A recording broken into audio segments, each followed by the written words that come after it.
नमस्कार। इस समय आप देख रहे हैं जेके टाड़क। इस समय की बड़ी अपडेट लेके हम आपके सामने हाजिर हुए हैं।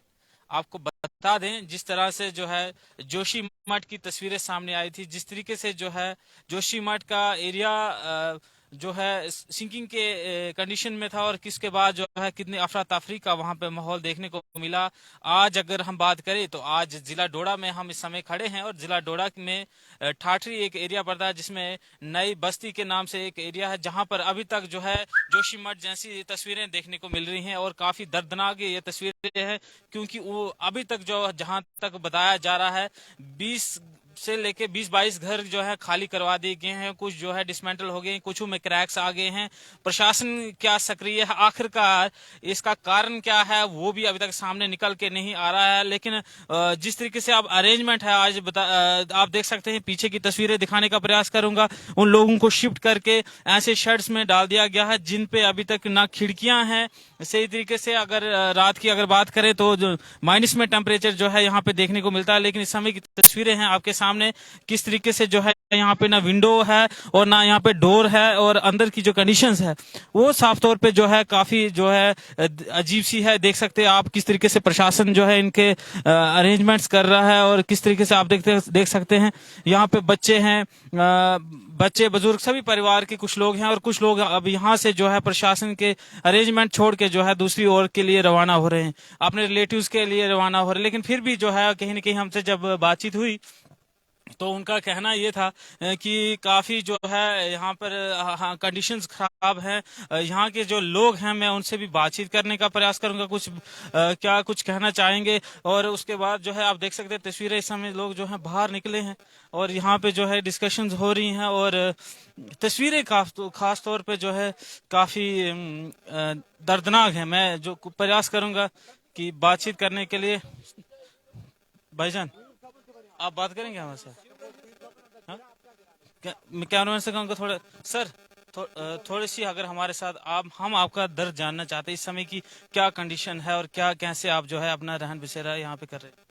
मैं मैं मैं बगाना है ये है। यहाँ मेरी लड़की का मकान है उधर। मैं एसपीओ हूँ, मुलाजिम हूँ। मैं इसलिए आ रहा है इधर। लड़की का घर गया उधर, गया नहीं अभी टिक रहा। अगर ऊपर से रुक रुक जाएगा तो मकान 25 घर बचेंगे। अभी तक कितने घर टूट गए हैं? अभी 4-5 घर गए। कितने कौन घर गए? चलिए अभी आपका क्या नाम है सर? मेरा इरफान अहमद। हाँ जी, क्या कंडीशन है, क्या कहना चाहेंगे? सर हम इसमें क्या, आपको खुद ही आपने ग्राउंड में सब कुछ देख लिया है, क्या है क्या नहीं है। अभी 4-5 घर जो हैं वो बिल्कुल डैमेज हो चुके हैं। अभी जो 20 से 22 घर इंक्लूडिंग जो 5-6 घर पहले हैं उनके के साथ 22 घर हैं टोटल, जो कि अभी क्रैकेज में सब में है। मैं आपसे ये जानना चाहूंगा कि मेन कारण क्या है, ईमानदारी के साथ जवाब दीजिएगा कि आखिरकार ये वजह क्या हुई एकदम से जो है यहाँ पे भी जोशीमठ वाला सीन जो है क्रिएट हो गया। सर इसमें क्या बताएं, अभी नीचे रोड से ही ये निकल निकल रहा है। ये रोड से ही जो है इसमें जो पत्थर निकल रहे हैं, और ऊपर से भी क्रैकेज है, बीच में भी क्रैकेज है। तो इसमें क्या बता सकते हैं आप खुद ही। मतलब कहीं ना कहीं नीचे जो नई कंस्ट्रक्शन हो रही, क्या क्या उसका कारण वो भी हो सकता है? वो भी हो सकता है सर, जो नीचे कंस्ट्रक्शन हुई है उसका भी वो भी कारण हो सकता है। अच्छा, अभी आप जहाँ पे यहाँ रह रहे हैं, क्या ये रहने लायक जगह है? क्या कहेंगे? डीसी साहब भी यहाँ पे पहुंचे थे, क्या सोचते हैं आप? नहीं, डीसी साहब आए थे यहाँ पे। डीसी साहब ने बताया कि आपको 1-2 दिन इसमें लगेंगे। बाथरूम्स वगैरह, पानी वगैरह उन्होंने प्रोवाइड करके दे दिया, लाइट का कर लिया है।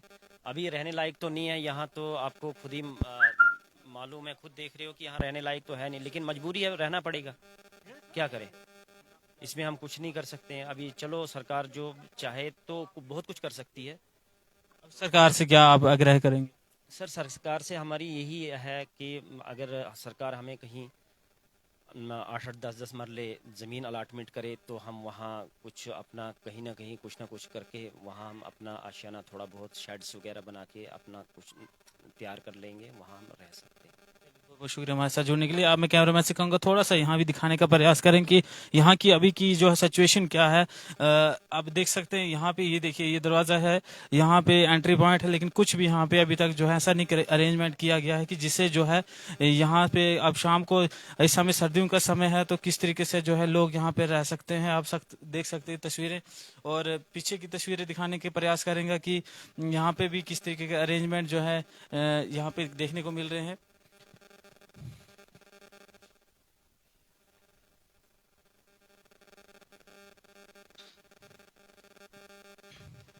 जेके टाइम्स की ये तस्वीरें इस समय आप देख सकते हैं किस तरीके का जो है यहाँ का इंतज़ाम है। और मेरे अब प्रयास आप देख सकते हैं कि यहाँ की सिचुएशन क्या है।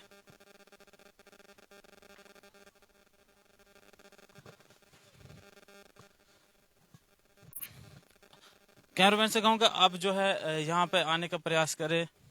और मैं जो है अब यहाँ पे जो है हमारे साथ जो है सीनियर सहाफ़ी कहें किश्तवाड़ ज़िले से हैं, और ये यहाँ पे जो है कल से ग्राउंड जीरो की रिपोर्टिंग कर रहे हैं। और मैं इनसे जानने का प्रयास करूँगा। सर, सबसे पहले आपका जेके टाइम में स्वागत। जी। सर, किस तरीके से आप ऑब्जर्व कर रहे हैं? कल से आप ग्राउंड जीरो पे हैं, आपने ऑब्जर्व किया है, डिप्टी कमिश्नर डोडा भी यहाँ पे पहुंचे हैं, टीम उनकी यहाँ पे, एसडीएम यहाँ पे थे। आखिरकार किस तरीके का अरेंजमेंट है, और सबसे पहले आपने क्या ऑब्जर्व किया, इसका कारण क्या है, ये इतना बड़ी त्रासदी इस समय क्यों देखने को मिली? मैं एक बात अगर कहूँ तो मैं कहूँ कि मैं तुमको चांद सितारे ला के दूँ। जब तक वो हाथ में नहीं होंगे तब तक वो चांद सितारे नहीं, दूर के जो डोल होते हैं ना वही सुहाने लगते हैं। हम इस खबर पर कल से नहीं, पिछले काफ़ी दिनों से लगे हैं। जब से जो है ये थोड़ी सी वहाँ से वो हल्की हल्की मूवमेंट हो रही थी उसकी, तो तब से जो है ये अंडर ऑब्जर्वेशन नहीं था। हम भी इसको मॉनिटर कर रहे थे। लेकिन कल से, जब से ये रात के 12:30 बजे जो है वो कल हादसा हुआ था, तो उस वक्त जो है वो, हालांकि खुशकिस्मती की सबसे बड़ी बात, हम अल्लाह का शुक्र करते हैं कि ये जो हादसा जो है उस वक्त हुआ जब लोग जाग रहे थे और लोगों को ऑलरेडी इस बारे में पता था। बेशक एडमिनिस्ट्रेशन इस वक्त कोशिश कर रही है। हमारे एसडीएम यहाँ के जो है वो मेरे करीबी दोस्त भी है, मैं उनको काफ़ी सालों से जानता हूँ और वो एक ऑनेस्ट और डेडिकेटेड ऑफिसर है।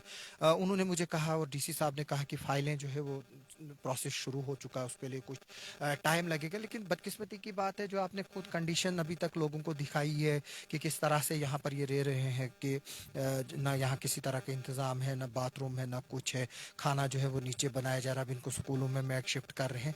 क्या स्कूल के बदले, अगर आप का कैमरा में थोड़ा सा वो पीछे ये 2 बिल्डिंगें दिखाएंगे, ये बिल्कुल खाली पड़ी 2 बिल्डिंगें हैं। अगर ये चाहते तो ये अच्छे कमरे हैं वहाँ पर। आज सर्दी का मौसम है, रात को जो है वो काफ़ी कम टेम्परेचर होता है, बच्चे हैं, बीमारियां लग सकती है। यहाँ पर जो है वो आप माहौल देख सकते हो कैसे कि, मैं ये जो इनको पीडीसी क्वार्टर्स का नाम दिया जा रहा है, मैं इसको जो है वो सिंपली एक कबाड़े की दुकान कहूँगा, जिसको जो है वो साफ किया गया है। जिस तरह से गाय के तबेले को साफ किया जाता है और फिर गाय को उसमें डाला जाता है, उसी तरह से इन लोगों को भी जो है उसी वही गाय, बैल और बकरियां समझकर जो है वो एक तबेले में डाला गया है। हालांकि जो डिप्टी कमिश्नर डोडा है, उन्होंने एश्योरेंस दी है कि यहाँ पर हम इनका लिविंग स्टैंडर्ड जो है थोड़ा सा बेटर करेंगे, इसके लिए कुछ दिन लगेंगे। हालांकि जब वो खुद यहाँ पर आए तो वो खुद पशेमान हो गए और उन्होंने कहा कि अब हम जो है वो इंतज़ाम जो है वो स्कूल में कर रहे हैं। इससे बेहतर है कि इन लोगों पर को जो है वो इस इधर उधर नचाने के बदले कम से कम 3-4 महीने का जो है इनको कुछ किराया दिया जाए, ताकि ये कहीं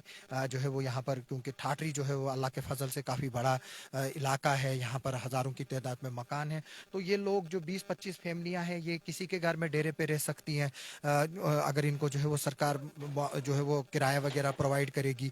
किसी की अकोमोडेशन ले ले प्राइवेट, तो ज़रूरी है इस तरह के क्वार्टर्स में या स्कूलों में बिठाना, जहाँ पर वहाँ पर भी हालात बिल्कुल ठीक नहीं है। वहाँ पर भी जो है वो खिड़कियों में शीशे नहीं है, उनको जो है वो पॉलीथीन से जो है वो कवर किया गया है। लेकिन अल्टीमेट बात ये है कि कब तक, मेन मसला ये है कि ये लोग अगर यहाँ रहेंगे तो कब तक रहेंगे, स्कूल में रहेंगे तो कब तक रहेंगे, डेरे पर रहेंगे तो कब तक रहेंगे। उसका जो एक ही सोल्यूशन है कि इनको जो है वो कुछ लैंड अलॉट की जाए, 10 मरले की जाए। हालांकि एक शख्स से उसने मुझे बताया उनका मकान जो है वो 1 कनाल में था, वो सारा जो है वो अब उजड़ चुका है। आशाना बनाते बनाते सालों लगते हैं जो ये इनका उजड़ा है। इसको हम दर्द को हम समझ सकते हैं। आप भी यहाँ आए हैं, मैं भी आया हूँ, आज हम हैं, कल बेशक और आएंगे, फिर न हम होंगे न आप होंगे, फिर ये अकेले और आसमान ऊपर से खुला होगा। तो इनको अगर कुछ करना है, एडमिनिस्ट्रेशन को कुछ करना है, गवर्नमेंट को कुछ करना है, वो सिर्फ इतना इस वक्त करना है कि सबसे पहले इनको किसी जगह किराए पर बिठाया जाए, जो यहाँ पर जो ठाठरी के लोग हैं। अगर इसी तरह के जो है हालात रहेंगे और अगर यहाँ जो है वो गवर्नमेंट भी कुछ एफर्ट नहीं करती है, तो मेरी रिक्वेस्ट रहेगी ठाठरी के लोगों को, कम से कम इनको 6 महीने 1 साल अपने घरों में एडजस्ट करो, अपने दिल को खोलो, अपने घरों के दरवाजे खोलो। यहाँ इनके जो रिश्तेदार है वहाँ पर जो है वो थोड़ा सा उनको एकोमोडेट कर ले। और मेरी गवर्नमेंट से यही रिक्वेस्ट रहेगी कि अगर आप इनको लैंड अलॉट नहीं करते हैं, कोई कंपनसेशन है, कोई फाइनेंशियल असिस्टेंस नहीं देते हैं, तो फिर इनको जो है उम्र भर दर-बदर रहना पड़ेगा और इसी तरह के खुले आसमान तले जो है इनको रातें और दिन जो है वो गुजारनी पड़ेगी। और जो इनके बच्चे स्कूलों में पढ़ रहे हैं, शायद वो कल स्कूल ना जा पाए, ये इनके घर का खर्चा जो है वो पूरा ना हो सके। मैं ऐड करना चाहूँगा, इस सारी सिचुएशन क्रिएट जो हुई है इस समय, जो ये लोग दर-बदर हैं, इसका कारण अभी तक आप ढूंढ पाए हैं क्या? ये कारण कंस्ट्रक्शन की वजह से, जो नया हाईवे बन रहा है उसकी वजह से, या क्या कुछ क्या है? देखो इसके मल्टीपल जो है वो जो है इफेक्ट्स है। एक तो यहाँ से हाईवे का भी एक इम्पैक्ट है, दूसरा जो है वो अनप्लान्ड मशीनरी यूज़ की जाती है। मतलब हमें किसी को भी मर्जी आए जेसीबी लगाई, कुछ भी लगाए, हालांकि एक रीज़न वो भी बताया जा रहा है, लेकिन वो रीज़न काफ़ी नहीं है। इसके काफ़ी फैक्टर्स होते हैं। मतलब प्रॉपर ड्रेनेज सिस्टम नहीं है। अगर इलाके में जो लोगों का पानी है, अगर वो एक दूसरे के ज़मीनों में और घरों में जा रही हैं, जो सोकेज पिट्स बनाते हैं, धीरे धीरे जो है वो ये लड़ाक जो है वो रूज हुई पिछले दिनों। पिछले साल आपने देखा होगा इसी एरिया के आसपास जो है वो फ्लड भी आया था। चंद साल पहले जो है वो ठाठरी के बाजार के बीच में भी जो है वो फ्लड आया था। कुछ चीज़ें जो है वो म्यांमार डिजास्टर भी है। यहाँ पर इलीगल माइनिंग का है, जो वो सबसे बड़ा इशू है। जो NHIDCL के कंट्रैक्टर्स है, उन्होंने एनवायरमेंटल की तो धज्जियां उड़ाई है। हालांकि जो ग्रीन ट्राइब्यूनल है, उन्होंने भी जो है इन पर फाइन्स लगाए हैं। गवर्नमेंट की गाइडलाइंस क्लियर है, किस तरह से क्या यूज़ करना है। डंपिंग यार्ड्स के लिए जो है करोड़ों का फंड जो है वो ट्रांसपोर्टेशन ऑफ मटेरियल और जो मक निकलती है उसके लिए दिया गया है। लेकिन आप देखिए पूरे चिनाब बेल्ट में वो सारा दरियाई चिनाब में जो है वो फेंका गया है। जब आप एनवायरमेंटल के साथ छेड़ेंगे, जब आप इसमें मैं आपको एक बात बताऊंगा, हम में से भी कुछ मफाद परस्त लोग हैं। हम कहेंगे कि उनको लगता है कि वक्ती तौर पर जो है उनको उन कंपनी से जो है वो फ़ायदा मिल रहा है। चाहे वो पावर प्रोजेक्ट में हमने देखा पिछले दिनों यहाँ पर 4 हलाकतें हुई लैंडस्लाइड में। जो बंदा एक गया, फिर जो बचाने के लिए गया। आप मुझे बताइए क्या किया? किश्तवाड़ पुलिस ने उसमें FIR दर्ज की है, लेकिन क्या किसी को गिरफ्तार किया? कंपनी का नाम आया है। इसी तरह से जो नागसिनी में पड़ता है, क्वाड की पावर प्रोजेक्ट जो बन रहे हैं, उसके आसपास जो आबादी है वो खतरे में है। पिछले दिनों यहाँ पर जो प्रोजेक्ट मैनेजमेंट कंपनी है, उन्होंने इतना बड़ा ब्लंडर किया कि अगर जम्मू कश्मीर की पुलिस ने 15 मिनट में जो वहाँ पर जो एक कंटेनर था जिसमें सैकड़ों केजी एक्सप्लोजिव पड़ा हुआ था, वहाँ आग लगी थी केमिकल्स को, अगर वो आग उसको छूती तो शायद आधा द्राक्षाला जो है वो तबाह होता। तो ना यहाँ पर किसी तरह के नाम्स है, ना सिक्योरिटी नाम्स है, ना प्रिकॉशन है। जिस टेक्निकल बंदे को इनको लाख रुपए तनख्वाह देनी है, वो आपसे और मुझसे 20-20 हज़ार में काम चलाते हैं। ये नहीं देखते हैं कि उसके साइड इफेक्ट्स क्या होंगे। जिस तरह से अगर पुलिस ने एक्सप्लोजिव का कंटेनर हटाया नहीं होता आग की जगह से, तो द्राक्षाला आज जो है वो वीरान होता। और तमाम नेशनल मीडिया जो है 4 दिन खबरें करता, आज उनको 15 दिन हुए होते। उसी तरह से जिस तरह से लैंडस्लाइड में द्राक्षाला में 4 लोग मरे, आज वो किसी को याद नहीं। अगर किसी को याद है, जो बच्चा उसके बाप के मरने के बाद पैदा हुआ, या जो बच्ची उस बाप को रात को ढूंढती है, उन घरों वालों को ही याद होगा। शायद वो भी अब ज्यादा देर तक जितना वक्त गुजरेगा वो भी एक सपने की तरह जो है रहेगा। फिर अब आखिर में एक सवाल आपसे जानना चाहूंगा, जियोलॉजिकल सर्वे ऑफ इंडिया की टीम को कहा जा रहा था कि आज वो यहाँ पे डिप्यूट की गई है, वो यहाँ पे पहुंची। अभी तक आपकी नॉलेज में कुछ है, उनके पास क्या रिपोर्ट्स हैं? देखो मैं आपको एक बात बताऊंगा, मैं खुद जियोलॉजी का स्टूडेंट हूँ। मेरे ग्रेजुएशन जो है वो जियोलॉजी में हुई और मेरा सब्जेक्ट जियोलॉजी है। इसके लिए जो है वो जियोलॉजिकल चीज़ें और ये चीज़ें जो है वो ऑलरेडी पहले ही रिपोर्ट्स का हिस्सा होती है। जिस वक्त नेशनल हाईवे बनाया जाता है, जिस वक्त पावर प्रोजेक्ट बनाए जाते हैं, बदकिस्मती की बात है जब असर में सड़क जो है वो खिसक गई थी, उस वक्त आज से 15 साल पहले, शायद आपको अब याद होगा कि नहीं होगा, उस वक्त भी जब बगलियार पावर प्रोजेक्ट की जो वो ढूंढी गई थी जियोलॉजिकल रिपोर्ट, सिर्फ वही 2 वर्कें जो थी उस प्रोजेक्ट की रिपोर्ट से गायब थी। जियोलॉजिकल रिपोर्ट और एनवायरमेंटल क्लियरेंस जो है वो एक हिस्सा है किसी भी प्रोजेक्ट की सैंक्शन के पहले से। तो अब आज ये आए हैं, अब चलो देखते हैं। पहले अगर कुछ नहीं किया है तो अब तो कुछ करें। ऐड ये करना चाहूंगा कि जैसे पुल डोडा की हालत हुई है, क्या आने वाले समय में यहाँ की भी ऐसी हालत देखने को मिल रही है? बिल्कुल, मैं आपको एक बात बताऊंगा, पुलडोडा में अगर सबसे बड़ी पॉजिटिव चीज़ कोई ये है कि वहाँ पर हार्ड सेडिमेंट्री रॉक्स हैं, जो जिसकी वजह से जो है वो पानी डोडा टोन की तरफ नहीं बढ़ रहा है। लेकिन अगर आप पीछे गलगंदर की तरफ देखेंगे, नीरू नाले की तरफ देखेंगे, वो जो पानी है वो काफ़ी नीचे तक जो है वो जा चुका है। और कई आप देख रहे होंगे कि आपको पता चला होगा कि पिछले दिनों जब ब्लैक टॉप किया गया इस हाईवे को लेकर, कई जगह जो है वो ब्लैक टॉप दब गया। वो क्या है? वो वही निशानी है कि पानी जो है वो इन रॉक्स में घुस चुका है। जो बगलियार की जो मैंने बोला वही है कि उनके इनको जो है उस रिपोर्ट के मुताबिक जो सॉलिड कंक्रीटिंग करनी थी, जो बैंक्स ऑफ रिवर चिनाब है जहां पर भी लूज रॉक है, वहां पर इनको सॉलिड कंक्रीटिंग करनी थी। उसके लिए 400-500 करोड़ रुपए उस वक्त जो प्रोजेक्ट मैनेजमेंट जो कंट्रैक्टर थे उनको खर्चा आ रहा था। लेकिन पॉलिटिशियन हमारे लोगों के साथ मिलकर, जो मफाद परस्त उस वक्त थे, जिन कुछ लोगों ने उस वक्त फायदा उठाया, उनकी मदद से जो है वो रिपोर्ट गायब हो गई। और वही आजकल हमारे साथ यहाँ भी हो रहा है।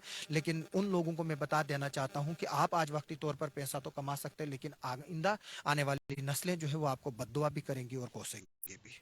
बहुत बहुत शुक्रिया हमारे साथ जुड़ने के लिए। तो आपने देखा कि किस तरीके से जो है एक युवा भी मेरे साथ जुड़ने का प्रयास करेंगे। अब मैं इनसे भी जानने के प्रयास करूंगा। क्या नाम है आपका? मेरा नाम मोहम्मद यावर है। मोहम्मद यावर जी, किस तरीके से आप देख सकते हैं इस समय की सिचुएशन है आपके एरिया की, क्या कहना चाहेंगे? मैं क्या कहूँगा। मतलब क्या अब यहाँ पे कोई एडमिनिस्ट्रेशन के लोग आपके पास आए हैं? किस तरीके से आप जो है इस समय शाम है, रात का टेम्परेचर ठंडा रहता है, किस तरीके से कहेंगे उसको? क्या ठंड में यहाँ पे कोई अरेंजमेंट है? नहीं, यहाँ कुछ अरेंजमेंट नहीं है। यहाँ विंडो विंडो लगानी थी, वो भी नहीं लगाई। पूरे दिन कोई इधर नहीं आया। इधर डीसी साहब आए थे मगर उन्होंने कुछ इधर देखा ही नहीं, विंडो शिंडो कुछ नहीं देखा इधर। और बिछान हमारा कुछ नहीं है। यहाँ ठंड से मरते हैं, रात को बहुत ठंड लगती है रात। बहुत शुक्रिया। आपने देखा कि यहाँ पे डिस्ट्रिक्ट एडमिनिस्ट्रेशन की क्या अरेंजमेंट्स हैं फिलहाल के लिए, तो वो सारे लोगों ने बयां किया और एक सीनियर सहाफ़ी ने भी बातचीत की और किस तरीके से जो है यहाँ पर सिचुएशन बनी हुई है।